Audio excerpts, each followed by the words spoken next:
technical wizards, creative masterminds, the Disney company's ultimate secret weapon.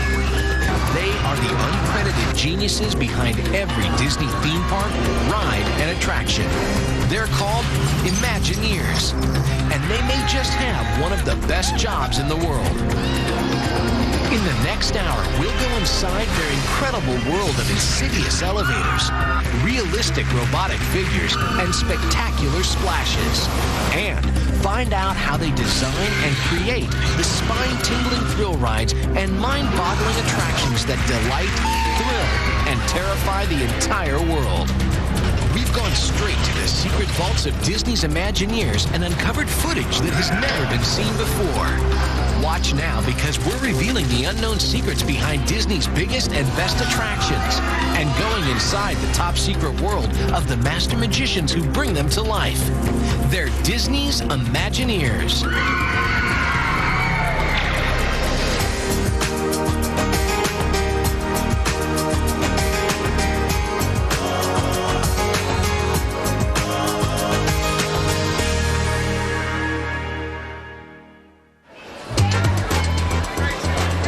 Disney's theme parks.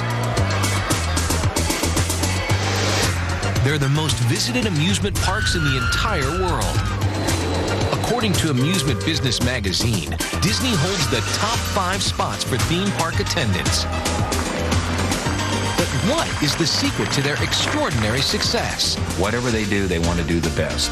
And they bring in some of the most creative people that they can find to create that brain trust within the creative world.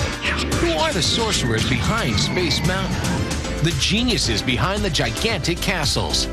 And the mad scientists who bring pirates to life? For these demanding jobs, you need imagination to dream it up and engineering to bring it to life. That's why they call them Imagineers. An Imagineer is a person who brings storytelling and art and design together with technology and engineering to create Disney theme park magic. They're the brains behind every Disney theme park and attraction. And somehow they keep topping themselves with one thrilling hit after another. That's what makes their attractions the bar that everybody else is trying to achieve in the industry. Every day, more than 100,000 people on 3 continents in 10 theme parks enter the imaginative realms they create. You can soar over London with Peter Pan, follow Indiana Jones on a forbidden adventure, or fall to your doom in an abandoned hotel. These rides and attractions are the pinnacle of theme park design.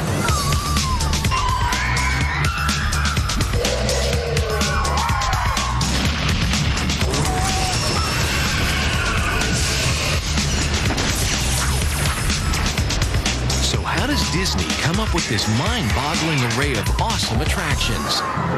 It all started back in 1952 when Walt Disney had a brilliant idea. He went to his best film animators and told them they were going to be theme park creators. One day he walked by my desk and he said, "I want you to work for Disneyland and you're going to like it." And he walked right on through. He didn't wait for an answer or anything. For Imagineering, California's Disneyland is where it all began. They started out working at Disneyland and then have built virtually every park and every attraction within the Disney organization since then. In those days, Imagineering was known as WED Enterprises for Walter Elias Disney, but people were confused by the name WED. We got a little tired of getting all these phone calls from people who wanted us to arrange marriages for them, so we changed it to Walt Disney Imagineering. Since California's Disneyland, the Imagineers have taken the theme park world by storm. You could say they set the gold standard, and these days, everyone tries to copy them.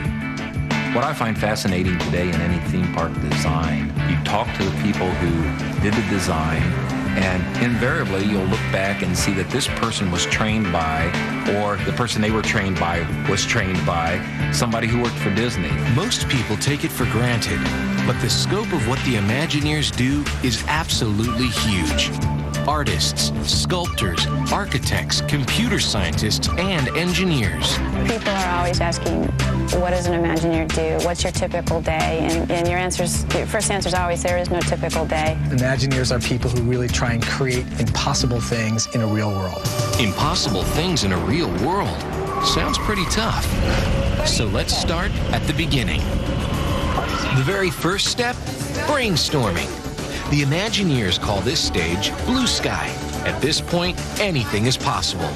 Typically, or quite often, a blue sky process or blue sky session can be a blank sheet of paper where we literally don't know what we're doing. And we start with that and take off. Every Imagineer agrees there's one crucial element that sets their attractions apart from the competition. And it's probably not what you think. The most important element of every attraction is the story. The show has a story, based on story. It starts with a story. The story. The story. A story in a theme park? Well, story is so important to attractions is because it is the glue that holds it all together. It is the emotional connection. Whether it's a classic Disney animated film story or a story that belonged in the past to somebody else or something we've completely made up just for our parks, it really makes a big difference in the overall experience. Thanks to the story, you probably remember the classic attractions from the days of Walt Disney. This one may be a 30-year-old ride, but it's still a spellbinding story. Pirates of the Caribbean is probably the attraction that's regarded as the most story-intensive attraction that we've ever done.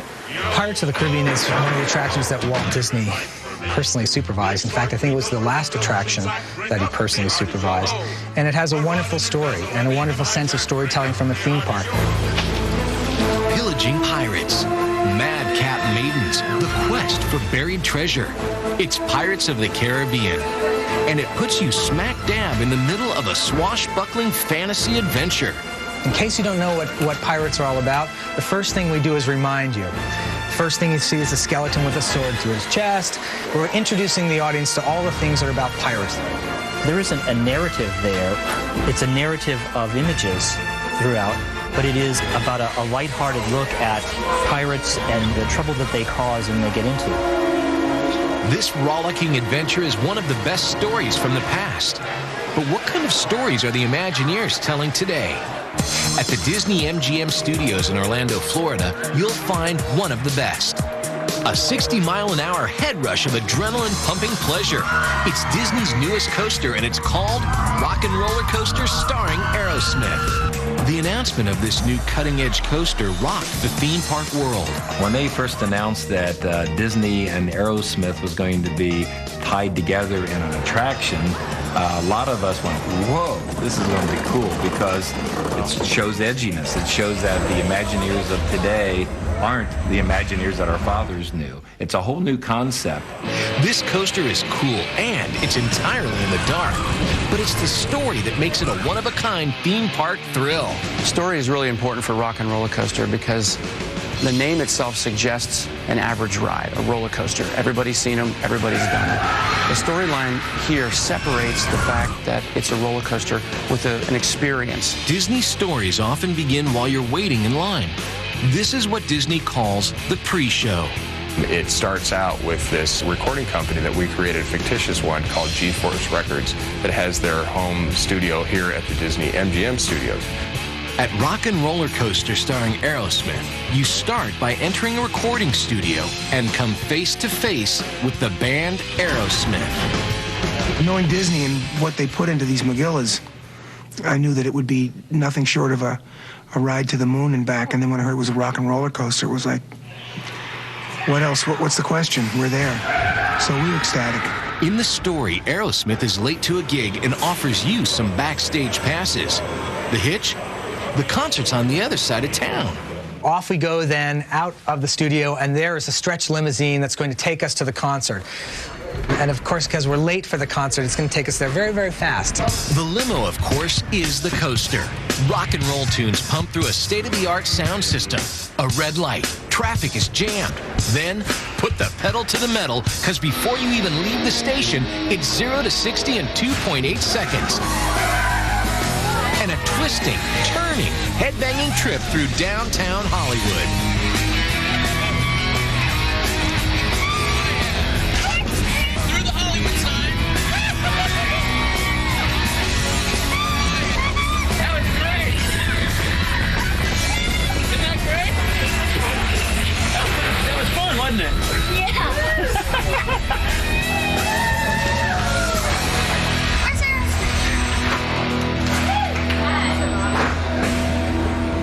The story is really a race to the concert.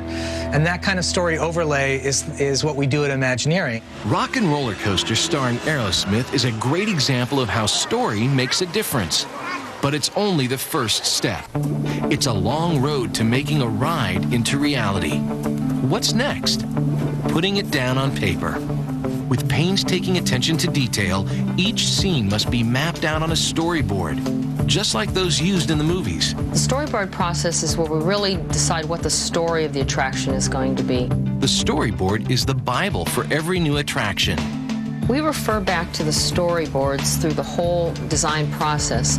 The storyboards help you keep focus on what the main story is as we move along, as we build our model, as we do our illustrations. Once the illustrations are complete, a scale model is created. This meticulous mock-up is a dead ringer for the real ride. We make the model at a certain height so that the art director can stand in the model with their eyes at about the same height like the guest's eyes would be. And then you can look through the model and carefully identify how all the pieces look next to each other in the right configuration. Once the models are complete, they turn to the computer.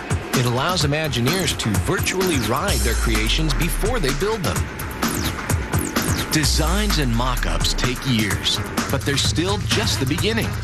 Everything is tested over and over, and then they test it again. We'll have Imagineers who've already ridden something, a couple of years before it actually goes into the field. And we'll tweak and we'll see, does this work exactly how we thought it would, or is this too scary, or is it not fun enough? We'll make all the adjustments necessary. After years of toiling over stories and mock-ups and riding through testing facilities, it's finally time to build the real thing. But when building in the real world, suddenly you have real problems. How do you turn storyboards and a model into a mammoth mountain that will thrill thousands of visitors a day? The perfect example can be found at Walt Disney World's Magic Kingdom. It's called Splash Mountain. It puts you smack dab in the middle of a feud between Brer Fox and Brer Rabbit. And then it takes you to the top of the Magic Kingdom and drops you to the watery depths below. It's almost like going through a three-dimensional movie. We've got a beginning, a middle, and an end, and wherever you see the characters in this ride, you see them in their typical poses of their relationships to each other. So the whole story is you're going along, it's, you go through the happy place, you're singing songs. As you progress through the ride, the mood gets a little bit darker, the music changes, the lights come down, the colors get darker. And then all of a sudden, you've almost forgotten the fact that you're going to come around the corner and voila, you're going to go up this drop. And you know that something is about to happen. If you've made it this far, it's too late. You're going to go up and you're going to come down. And when you do, it's a heart-stopping, skin-soaking 52-foot drop. You'll be glad when it's over. Splash Mountain may be the simple story of a wily fox and a curious rabbit, but it was a bear to build. The ride had to be an exact replica of the scale mock-up. So how do you turn a 1-inch scale model into an 87-foot mountain? Once that model is done and complete and bought off, we will then take it and divide it up into little cubes, put it in a computer, and do an XY axis CAD drawing off of it. This information is sent to a rebar bending machine. This powerful contraption twists and bends rods of steel into cages that will form the skeletal structure of the mountain. Those cages, and there will be thousands of them, then get shipped to the site where there's a major primary structural steel that's been built, and they get welded onto that steel, and a mountain starts to take shape in the form of a frame. Specialized sculptors then take over. A hulking mass of metal is transformed into a whimsical mountain. We come through with lath, plaster, and some of the best artisans in the world come in and sculpt rock work. The finishing touches? Paint and plants make the mountain come to life. It may be a mountainous marvel on the outside, but Splash is a mechanical monster on the inside. You have all the normal challenges of building a building. You have air conditioning, you have to have emergency exits, you have to have ways for maintenance people to get around. To make sure we got everything right, we rode that attraction I think close to 200 times. And there were times where we were riding it in the middle of the night. And now, inside of this very complicated building, we were able to tell the story of all these characters of the Briar Patch. When it comes to water rides, Disney's Splash Mountain is as good as it gets. Up next, the Imagineers give up the secrets behind their most advanced ride vehicles. Imagine falling 13 stories in a runaway elevator. And later, the inside story on the Imagineers special effects shows. It's Radical Rides when we come back. In the battle for theme park dominance, they're the ultimate secret weapon. They are the master magicians behind Disney's theme park magic. They're called Imagineers. They create every ride and attraction inside Disney's 10 theme parks. But how do they do it? They always start with a story, but these tales take you places you've never been before. Imagineers use lots of tricks to tell their stories. This one may come as a surprise. Ride vehicles. For Disney, they're storytelling machines. Every single day, Disney ride vehicles are bumped and battered, twisted and tortured. They take the punishment a Disney ride dishes out. It's got to run 16 hours a day, 7 days a week, 365 days a year. Disney has thousands of ride vehicles. They're on 3 continents, spread throughout 10 theme parks. The inspiration for Disney's most advanced ride vehicle came from one of their most popular attractions, Star Tours. Located at California's Disneyland, the Disney MGM Studios in Orlando, and Disneyland Paris, it was the very first motion simulator that was combined with film inside a moving theater. When Disney transported people into the world of Star Wars, their motion simulator was a theme park first. Everybody loves Star Tours. It was the first time we'd ever done a simulator. Anybody had done a simulator in a theme park environment. We said, what could we do? What's the next step of a simulator? We said, well, what if you put Star Tours on wheels? Research began. A new breed of ride vehicle was born, called EMV, for Enhanced Motion Vehicle. It was a quantum leap in ride vehicle design. You can think of them as simulators on wheels in its simplest term, but they're very sophisticated vehicles which allow us to drive through a space, but also have you moving dynamically and pre-programmed in that space.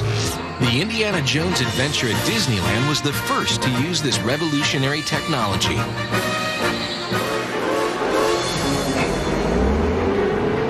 Murderous mummies, flaming fireballs, slithering snakes. Forget the real world, because this is an Indiana Jones adventure and you're in the driver's seat. This bone-rattling off-road experience bounces and bumps its way through an ancient temple in a desperate attempt to escape the wrath of the gods.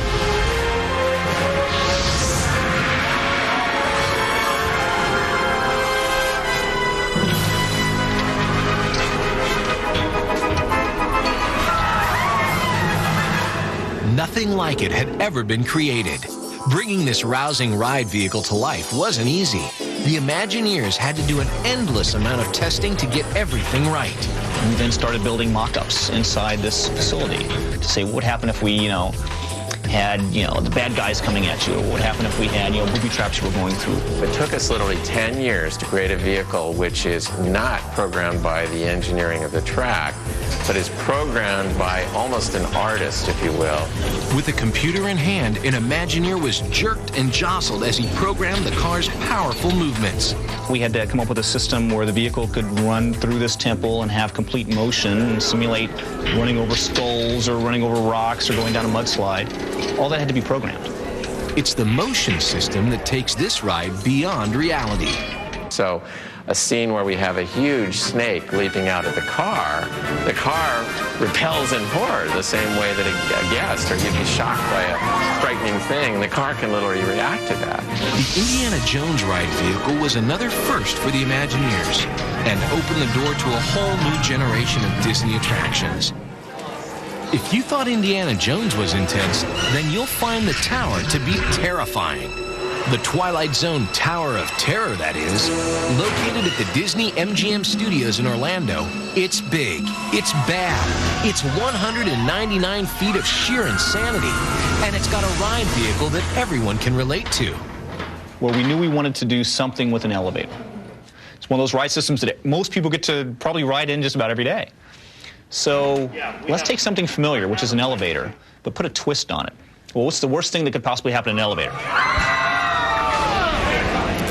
5 unlucky hotel guests, 1 creaky elevator. Suddenly, lightning strikes the building and the elevator disappears. Now it's your turn. You've booked a room at the Hollywood Hotel. The only way to get there? A shaky-looking maintenance elevator. In couples room number 5. Please do enjoy your stay. The cab ascends.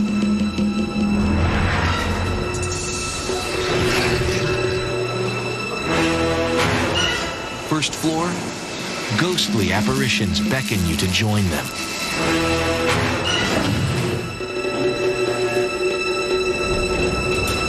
Next stop, the 5th dimension. Suddenly, you are thrust forward. No elevator has ever done this before.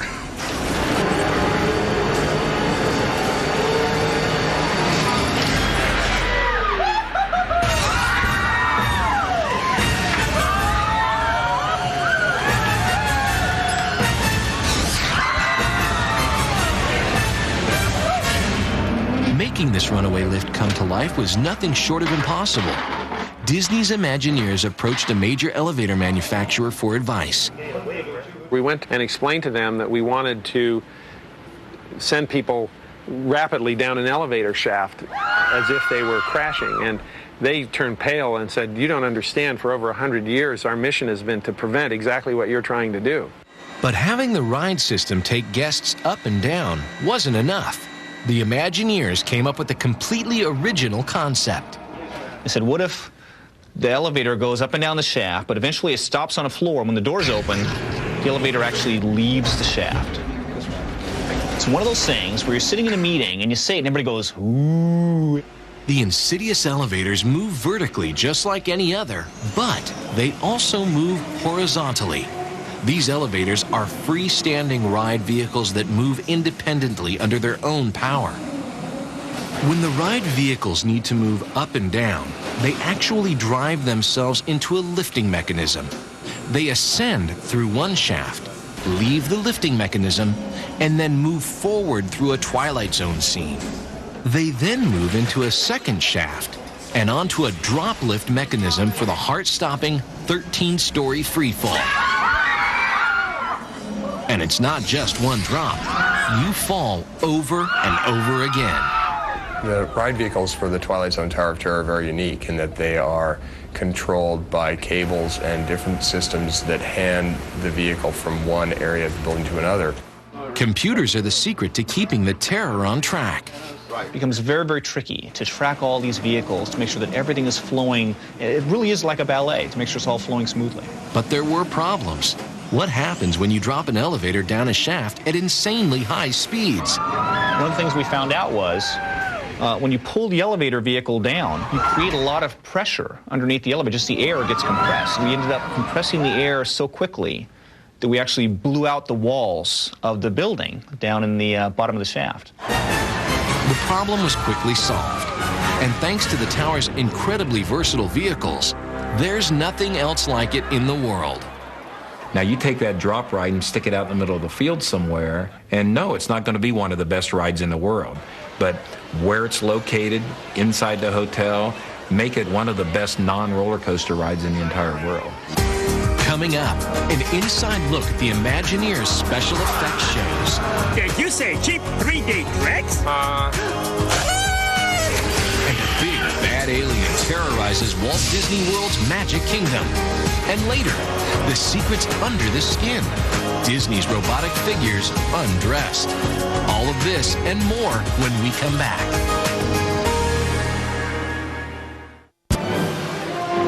From Towers of Terror to Indiana Jones Adventures, they are the creators of every Disney attraction. They're called Imagineers, and they're the masterminds behind Disney's theme park magic. Some of their most guarded secrets? special effects. We like to think that the effects bring the shows to life. It can create an environment and take you sort of out of the world and put you into some magical reality. Disney's special effects shows are three-dimensional theatrical experiences unlike anything you've ever seen before. And the effects can be startling. The technology can be anything from effects that have been done in the theater for hundreds of years or something that has been just developed and is cutting edge and utilizes the most up-to-date video projection technology or computer animation. Some of the oldest tricks are still holding their own today. For instance, Pirates of the Caribbean, the fire effect has really, with the exception of real fire, been hard to beat over the years. People look at it and they know it's not real fire, but it's a very effective special effect. With today's technology, anything can happen. You see, you touch, you even smell. You never know what's coming next.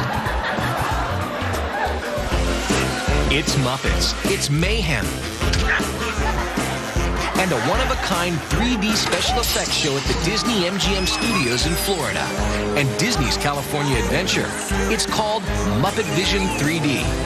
This was the first time Muppets ever appeared in a Disney theme park. How did these two entertainment giants come together? A high-level meeting between the Imagineers and Jim Henson. Jim walked in the room and we pitched through a few ideas, and he really sparked the idea of a 3D movie because he felt that the kind of spoofing and the fun of his characters would be so much fun to combine with 3D, that the types of silly 3D tricks and gags would fit naturally with his characters. So it's going to be a swell demonstration, and at no time will we be stooping to any cheap 3D tricks. Did you say cheap 3D tricks?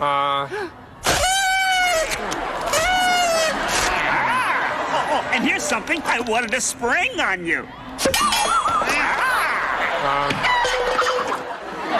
The Muppets are on the loose, and no one is safe from their goofy antics. You're seeing a demonstration of what they call Muppet Vision 3D every time you go in there, and that demonstration includes all these wacky things that happen in the theater. The effects?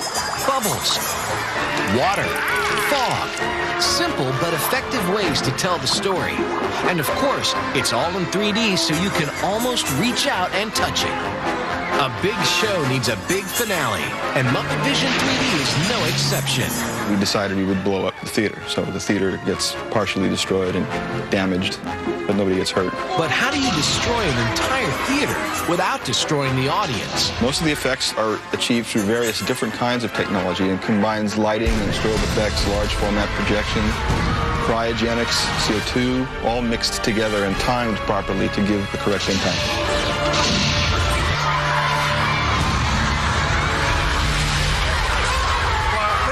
I'd like to apologize for our slight technical difficulties, but I do wish to assure you that no one was hurt, and enjoy the rest of your stay, and come see us again sometime. Not all of Disney's special effects shows are cute and cuddly like Muppet Vision 3D. The discovery of a new technology led to one of the most terrifying special effects shows ever created. It's located in Tomorrowland at Walt Disney World's Magic Kingdom. It's intense, it's terrifying, and it's all in the dark. It's called the Extraterrestrial Alien Encounter. And you've never seen or felt a show quite like this before. Alien Encounter is really what we call a sensory thriller, and that it uses as many of the senses as we can possibly figure out how to use in an attraction. At this attraction, aliens want you to be their guest. You've got a front row seat for their newest demonstration. You enter the chamber where the experiment is to take place and are strapped into your seat so you can't move. But something goes wrong. The lights go out. You're in the dark.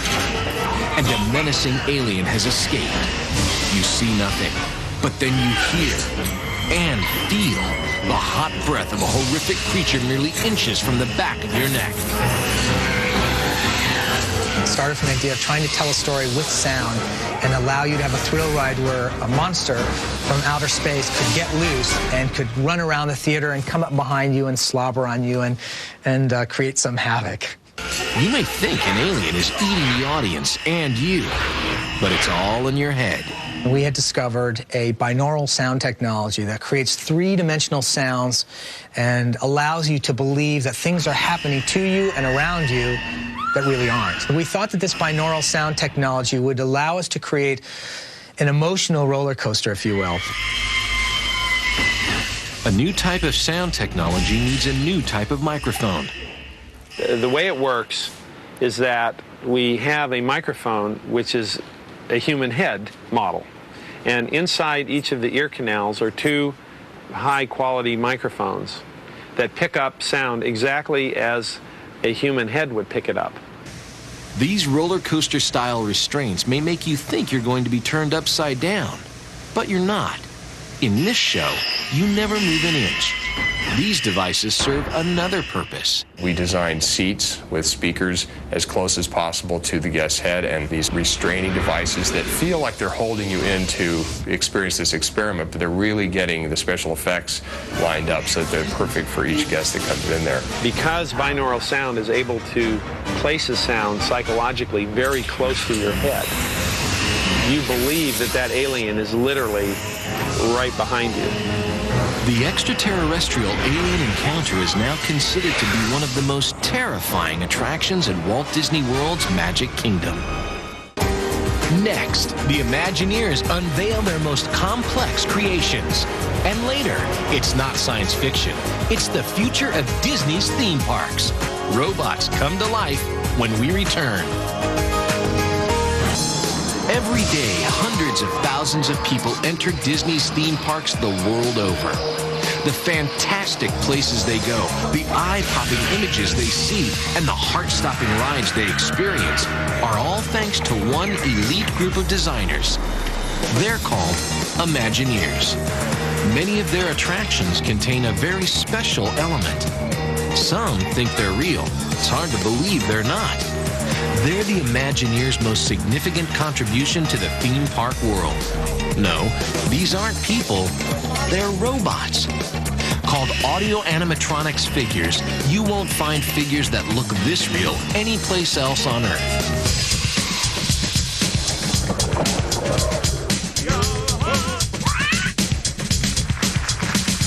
Walt Disney got excited about the idea of dimensional animation, of animation that actually was off the page. It was not flat, it was not two-dimensional. U.S. presidents, country bears, a rollicking band of pirates.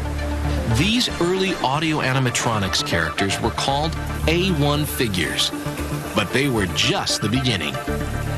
In this unassuming building at Walt Disney World, all of the audio animatronics technicians are trained to maintain these complex characters.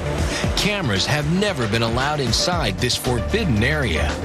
The secrets under the skins?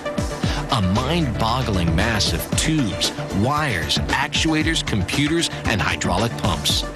This is a typical mechanical assembly that you'd see inside the bodies. On the outer shell is what we use as the butyrate shell that holds the shape and anatomy of the figure.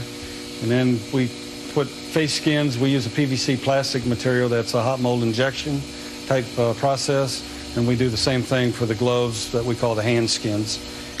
The Imagineers' never-ending quest to improve these figures led to a major breakthrough in 1989. They invented a technology that would make their figures frighteningly human. These advanced models are called A100s. The first one ever created? The Wicked Witch from The Wizard of Oz. Located at the Disney MGM Studios' great movie ride, she moves like no figure before. The A100 audio animatronics incorporated a new concept for us, which was compliance, and this allowed quick movements of the arm, which were absorbed by the body. Compliance gives us the capability of controlling the force that either pushes and pulls against a function. On the older A1 figures, the Imagineers had to sacrifice speed for control. Not anymore. If I do a fast arm motion with myself like this and stop, it looked pretty smooth and natural because my body has built-in compliance. The discovery of compliance changed everything. The body doesn't just shake, which makes it look very unnatural. So this addition of compliance to our figure series really raise the level of believability and realism in our figures. Creating the figure movements is an art form. In fact, it's done by an animator, just like Disney cartoons. The animator has a very unique console input device that we have created. It's an in-house design that was designed and built by our systems developer. The animator's console allows the animator to animate the figure in a completely intuitive way. The Imagineers want everything to be perfect, and perfection takes time. Once the animator sits down in front of the console and actually has full access to the figure, I would say that it takes an animator a week to do 15 seconds of animation. But have you ever wondered what happens if something goes wrong during one of Disney's shows? Some figures have an emergency system. One example can be found at the Hall of Presidents at Walt Disney World. Lincoln and Washington have that fail-safe system where we have mercury switches in them to where we monitor how far they lean left or right or forward and back. If George or Abe aren't behaving, the show is shut down immediately. And then both those figures set in chairs, so we have the chairs rigged up to where the breakaway, to where when they fail, they will just sort of slump down and then fall back and like they're going to take a rest and go to bed and go to sleep. This has happened at the Hall of Presidents on a few rare occasions. We got a lot of oohs and ahs from the guests out in the audience. I even heard one person when I was there that they thought we were reenacting the assassination of President Lincoln. The Hall of Presidents may be the only place to bring every U.S. leader to life, but the most complicated and awe-inspiring audio animatronics show ever created can be found in Epcot's World Showcase. It's the American Adventure. The American Adventure Show is one of the most unique shows at Epcot or possibly in the world. And the reason it is the number of audio animatronic figures that play in the theater. Ben Franklin, Mark Twain, Susan B. Anthony. America's greatest historical figures are brought to life 8 times a day to tell a patriotic story of America. No actors, no stage managers. The amazing thing is that not one member of this cast is real. American Adventure was a special challenge because we had so many characters that are no longer alive. So looking at the characters, pulling up research, trying to understand how Ben Franklin would have moved, trying to understand how Mark Twain would move. With 33 figures in this show, the Imagineers had to create a complex carriage system to bring each of the 11 sets into view right on cue. This mammoth mechanical device takes up more room backstage than the audience does up front. Some of the figures do some astonishing things. Can you twirl a lasso? Probably not, but just take a look at this. Will Rogers actually literally twirls his lasso. That is not fake. That audio animatronic figure actually does the twirling of the lasso. The Imagineers will, no doubt, invent even more complicated audio animatronics figures in the future.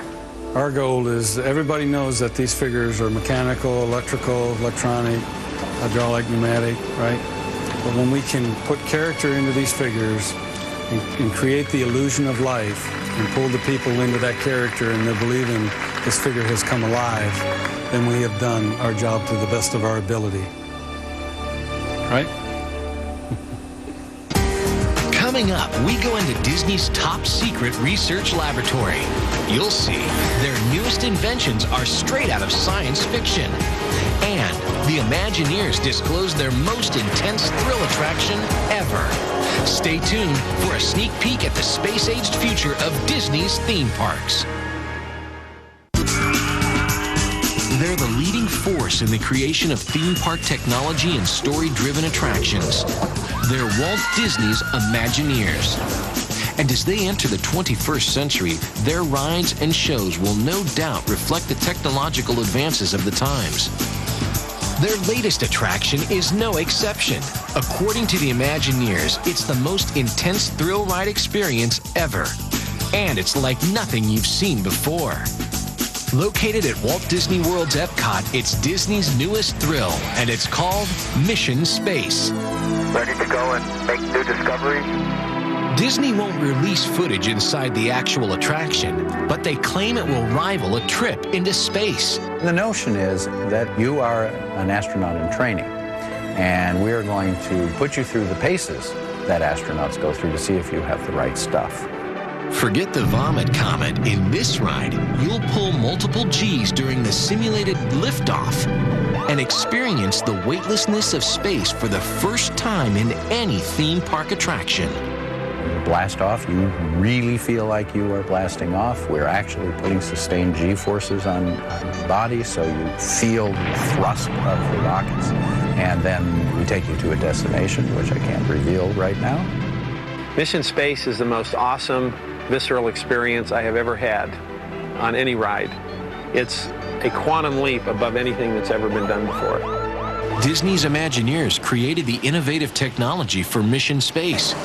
Their next big thing? A huge leap in audio animatronics.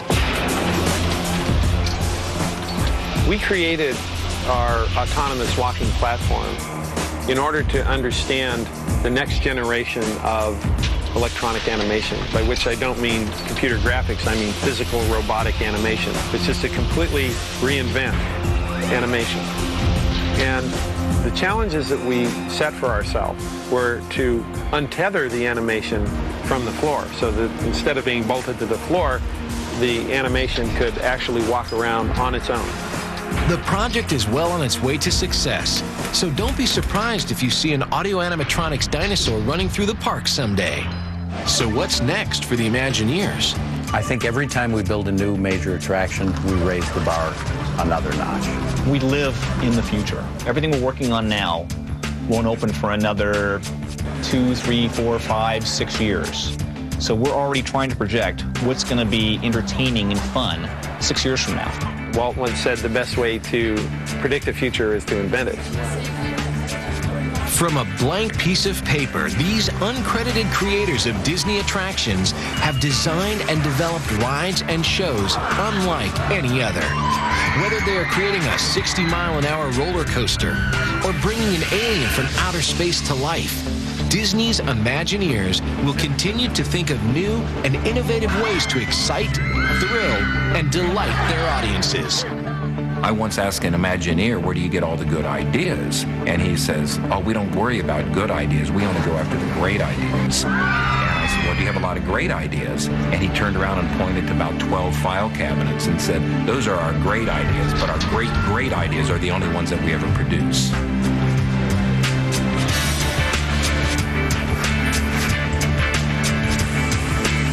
We get to see, do, and learn so many things in the course of our day-to-day lives here. It's the greatest job in the world.